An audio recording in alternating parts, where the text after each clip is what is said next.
Ang content natin ngayon ay quick tips and techniques on how to bolt tightening. Tara.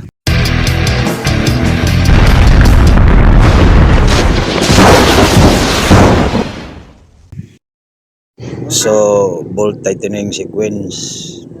Meron tayong sample dyan na flange, 4 bolts. So, pa-cross yung sequence natin at diagonal. So, bolt number 1, bolt number 2, tapos bolt number 3 and 4. So, sample number 2, meron tayong 8 bolts. So, ganun pa rin yung pattern natin, pa-cross and diagonal.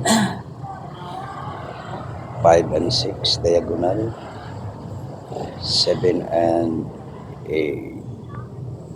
Ganyan lang yung bolt sequences natin. So, ganyan lang kadali ang bolt tightening sequence para maging balance yung paghigpit natin sa mga bolt.